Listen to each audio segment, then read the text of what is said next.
What is going on, guys? Krusty Case here from the Gold Boys Network, coming with the MLB slate preview for July 29th. We're back. Took a bit of a hiatus, but hey, we're here. We're ready to get into it. Let's not waste any more time. First game on the slate, the Toronto Blue Jays take on the Baltimore Orioles. Yariel Rodriguez versus Zach Eflin. So Eflin making his Orioles debut. The guy has pitched pretty well this season. Goes over to the Orioles, who another good coaching staff. I'm sure they're going to have him ready to go. I do like him in this spot. This is game one of a doubleheader. So for me here, I like the under. Yariel Rodriguez has been really good this season. And Zach Eflin, I think he comes to play. I think he shows up in his first start for this Orioles team. Give me the under in game one of the doubleheader. Our next one is game two of the doubleheader. This is Bowden Francis taking on Cade Povich. So for me in this one, I like Toronto on the money line.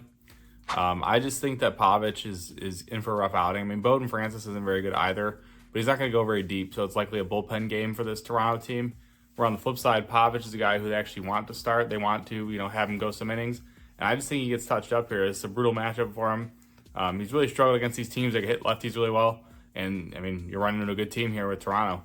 So under in the first game, Toronto money line in the second game of the doubleheader. Our next one, the Cleveland Guardians taking on the Detroit Tigers. Tanner Bybee versus Jack Flaherty. So, I will say this. As of right now, it's Flaherty. If he gets traded, obviously that would change things a bit. So, for now, we'll go with it as this.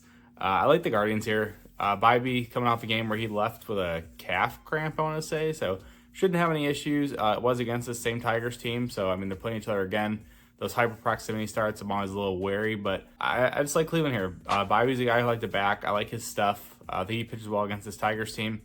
And like I said, if it's Flaherty, I think it's a closer game. If it's not Flaherty, then I like it even more.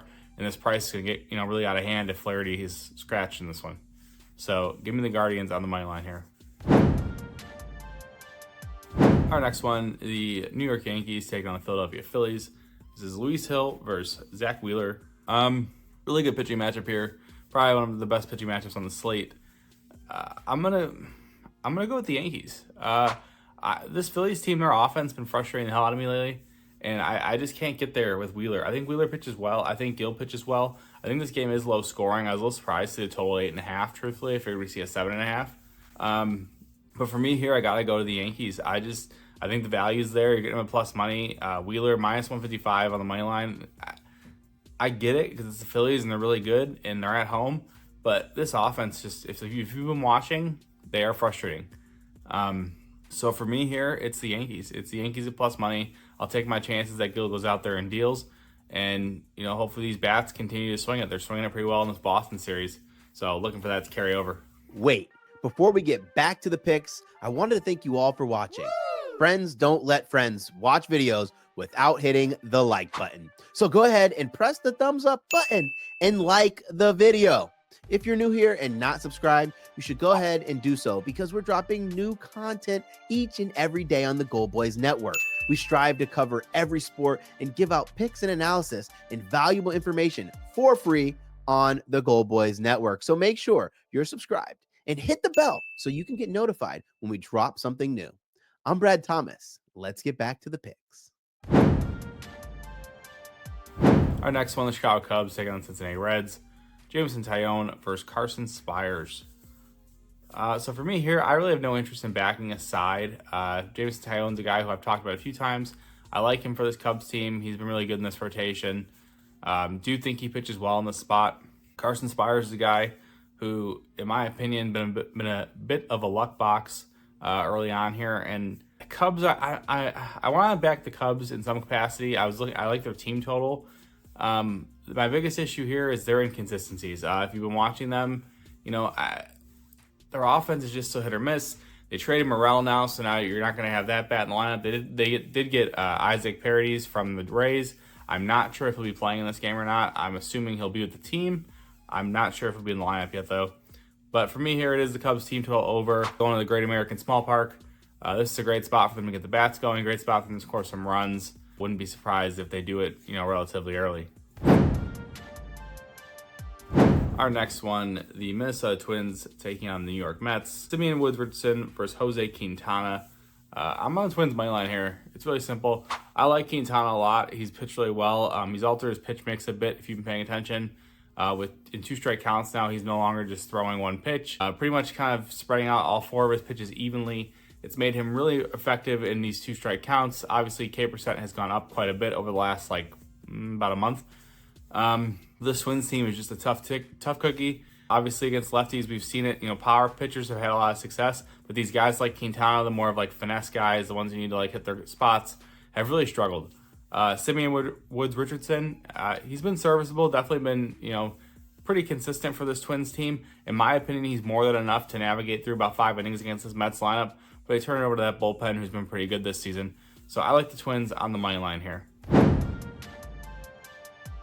Our next one, the Seattle Mariners taking on the Boston Red Sox. This is Logan Gilbert versus Nick Pivetta. You got to give me the Mariners here on the money line. I know Boston's at home, but Logan Gilbert to me is just a step above. And, although he's been a little more susceptible to getting a touched up on the road, I just like him in this spot. You're getting Boston off of the Sunday Night Baseball, which is always a spot, we all like to fade. I just think Pivetta struggles. He got touched up pretty good in his start against the Rockies. I think he might have missed his strikeouts. I think he had 6 strikeouts. I think his line was 6.5. And now here, you're going to get another good matchup for strikeouts. I'm not going to say it's not. But Seattle's starting to swing it a bit. If you watch today, they made Crochet look pretty foolish. That whole White Sox series, they made Fetty look bad. They chased Thorpe in the first inning. So these bats are starting to swing it. And I just think they're rolling hot. I'm going to ride the hot hand here with their offense and trust them to get us some runs here against Pivetta and trust Logan Gilbert to go out and deal. Give me the Mariners on the money line at a -110. Our next one, the Texas Rangers taking on the Cardinals. Nathan Eovaldi versus Andre Pallante. This one, I was a little surprised to see the price here. Rangers at a -125. I know they're on the road, but and they're not very good this year either, so I guess that probably explains it a little bit. But for me here, it's got to be the Rangers. I just like Eovaldi. I like him in this spot. Cardinals are swinging it a bit against righties, so there's a bit of a concern. But this Texas team finally seems to have the bats kind of going a little bit. They have some lefties who can do some damage as well, and that's really what sold me on this side here. I think Pallante really struggles. I think Corey Seager, Jonah Heim, these guys get the bats going, and I think they do damage. So give me the Rangers here to -125 on the money line.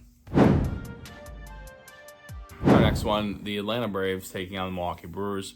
Grant Holmes versus Colin Rea.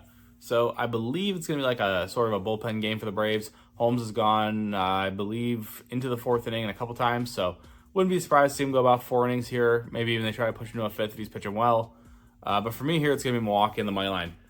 So Colin Rea, it's a guy who, in my opinion, has pitched really well this season, and I think he's going to continue to pitch well here. This is a Braves team we all know, very aggressive at the plate, and they rank bottom 5 in OPS against right-handed pitching over the last month, basically.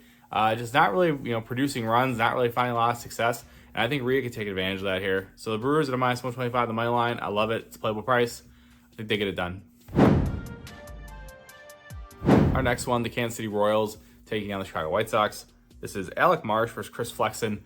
White Sox have lost 14 in a row for the 2nd time this season. If you haven't watched that, they're 51 games under 500. And I am all about fading the White Sox at all costs. So Kansas City Royals, -1.5. I don't see any other way to do it. This team is bad. And this team does not care about winning. Don't care about even competing on a day-to-day basis. If you've been watching their games, it's absolutely pathetic. And this is just a spot where I think the Royals come in and they just beat the living crap out of them for, I think it's a 3-game series, and they go about their day. The Sox team might lose 20 games in a row, and I wouldn't even be surprised. This team is terrible. Hey guys, I just want to give a quick reminder that new users can bet $5 at FanDuel on any of the bets in this video and win $150 in bonus bets if the bet wins. Now let's get back to the bets. Our next one, the Pittsburgh Pirates taking on the Astros. Paul Skeens versus Jake Bloss. I have tried to fade Paul Skeens a couple times, and I have looked like an absolute bozo. Man, I'm going to fade Paul Skeens. This is a really regrettable decision, and I'll probably look like a bozo once again. But the Astros on the money line at plus money, I'm going to take a shot. This is a team that hits the fastball well. They're a team that at home, they used to cheat. Maybe they're cheating again. I don't know. No, in all seriousness, they hit the fastball really well. And, Skeens obviously has just been on another level. So, does he pitch well? Does he probably shut him down? I wouldn't be surprised. But this Pirates bullpen's not that great. So, even if Skeens pitches well, I I think Bluffs can do enough against this Pirates team, who against righties has been really bad. WRC plus of just, I believe, 78 over the last 2 weeks. So Bluffs should be able to pitch well. Even if Skeens pitches well and this thing's 0-0 after 6, I think the Pirates bullpen ultimately gives it up. Give me the Astros on the money line here. Our last one, the Washington Nationals taking on the Arizona Diamondbacks. Mitchell Parker versus Jordan Montgomery. I'm on the Nats here. Montgomery has been terrible. He came back, made his first start, didn't look good in that one either, and I think he continues to struggle here. Mitchell Parker, obviously, a young kid, going to face a tough lineup against lefties. This Diamondbacks team really swinging the bats as of late, but just a ton of value, in my opinion, on the Nationals here, because Montgomery's going to give it up every bit as much as Parker, if not more, in my opinion. Wouldn't be surprised if this game goes over, but just give me the Nationals on the money line here at a big plus money, truthfully. You get Montgomery at almost a minus 200. No shot am I taking that. Give me the Nationals here. That does conclude the slate. As you can see, my light is kind of getting messed up right now, but we're going to roll with it. Before I hop off, I'll give you guys my 3 best bets. So number 1, we're going to go with the Brewers on the money line. Number 2, we're going to go with the Minnesota Twins on the money line. And number 3, we're going to go with the Nationals on the money line. That does conclude the slate. As always, you guys get all of my official plays at goboys.com. If you have a gambling problem, dial 100 Gambler. Thank you guys.